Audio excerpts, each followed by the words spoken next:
ભાવનગર જિલ્લામાં અહીં આવેલું છે અનોખું મંદિર જે કૂતરા દાદા આશ્રમ તરીકે ઓળખાય છે, જ્યાં શ્વાનની પૂજા કરવામાં આવે છે. ભાવનગર જિલ્લાના પાલીતાણા નજીક જીવ સેવા તીર્થધામ કે જ્યાં અંદાજિત 600 વર્ષ જૂની શ્વાનની દેરી આવેલી છે, જે કૂતરા દાદા આશ્રમ તરીકે ઓળખાય છે. પાલીતાણા તાલુકામાં આવેલ જસપરા ગામ નજીક જીવ સેવા તીર્થધામ આવેલું છે. ખાસ કરીને આ મંદિરમાં કૂતરા દાદાનું સ્થાનક એટલે કે શ્વાનનું સ્થાનક આવેલું હોવાના કારણે ખૂબ જ પ્રખ્યાત છે. અહીં શ્વાનની સમાધિ આવેલી છે, જે અંદાજિત લોકવાયકા મુજબ 600 વર્ષ જૂની છે અને તેનો ઇતિહાસ લાખા વણજારા સાથે જોડાયેલો છે. ઓમ નમો નારાયણ, જય ભોલેનાથ, જય સિયારામ. જીવ સેવા તીર્થધામ જસપરા પાલીતાણા ગુજરાતથી મારે જે દેરી છે એ કૂતરા દાદાના આશ્રમ તરીકે ઓળખાય છે.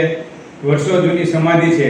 લાખા વણજારાનો ઇતિહાસ આપ બધા જાણો છો કે વર્ષો પહેલાં બધા સામાન લઈ જવા માટે કોઠું ઉપર બધી વસ્તુઓ નાખીને લઈ જવામાં આવતી હતી. તે પોતાના ગધેડા ઉપર સામાન લઈને લાખો વણજારો પોતાનું કર્તવ્ય કરતો હતો અને એનો આ વાલસુયો કૂતરો હતો. એ કૂતરાને કોઈ શેઠને ગીરવે મેકે છે અને ગીરવે મેક્યા પછી એના ઉપર પૈસા લે છે. સંજોગો વરસાદ એ બધો ઇતિહાસ બધા જાણો છો, વાર્તામાં પણ બધું આવે છે. અને એ કૂતરાની અહીંયા સમાધિ દેવામાં આવેલી છે, એટલે કૂતરા દાદા આશ્રમ તરીકે બધા ઓળખે છે. અમારા આશ્રમની અંદર માનવતાને લગતી, સમાજને લગતી, રાષ્ટ્રને લગતી, ધર્મને લગતી બધી સેવાકીય પ્રવૃત્તિઓ થાય છે. લોકોની બને એટલે અમે ધર્મમય બનાવીએ છીએ, રાષ્ટ્રમય બનાવીએ છીએ. આવનારા બધા જ લોકોને આશ્વાસન મળે, આહાર મળે, આરામ મળે, જે એને જરૂરિયાત છે એ પૂરી કરવાનો પ્રયત્ન કરીએ છીએ. લોકો ખૂબ જ શ્રદ્ધાપૂર્વક કૂતરા દાદાને માની રહ્યા છે, પણ એ શ્રદ્ધા છે એ પછી અંધશ્રદ્ધા ન થાય એવો પણ બહુ ખ્યાલ રાખતા હોઈએ છીએ. કારણ કે આપણા સનાતન ધર્મની અંદર દરેકને આપણે દેવ માન્યા છે, જીવની અંદર શિવ છે એવું માનીએ છીએ. અને એટલા જ માટે આપણા આશ્રમનું નામ જીવ સેવા તીર્થધામ એવું રાખેલું છે. અહીંયા આવનાર દરેક વ્યક્તિ માટે ભલે કોઈ પણ જાતના ભેદભાવ વગર બધાને માટે એક સરખી જ વ્યવસ્થા છે. 3 ટાઈમ હરિહરના સાથ પડે, સરસ મજાની ગૌશાળા છે.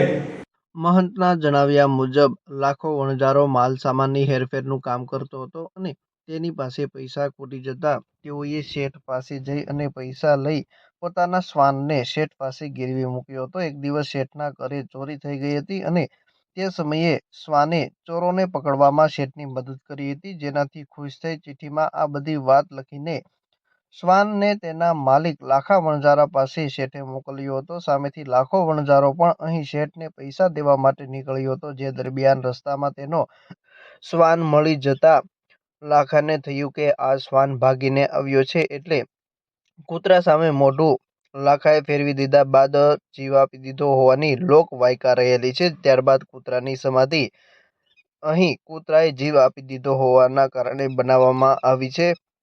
એવું કહેવામાં આવે છે કે અહીં માનતા કરવાથી ઉધરસ મટી જાય છે અને ભક્તો પ્રસાદીમાં ગાંઠિયા ચડાવે છે. તેમજ આ ગામમાં બધા જ લોકો વાવણી કરે છે તે પહેલા અહીં ચોખા જારવામાં આવે છે. આ આશ્રમમાં સાથોસાથ રામ, લક્ષ્મણ, સીતા અને હનુમાનજીનું મંદિર પણ આવેલું છે. ભગવાન ભોળાનાથનું પણ મંદિર આવેલું છે અને હનુમાનજીનું પણ મંદિર આવેલું છે. સાથોસાથ અહીં દરેક પ્રકારના ધાર્મિક કાર્યો પણ કરવામાં આવે છે અને ગૌશાળા પણ રહેલી છે.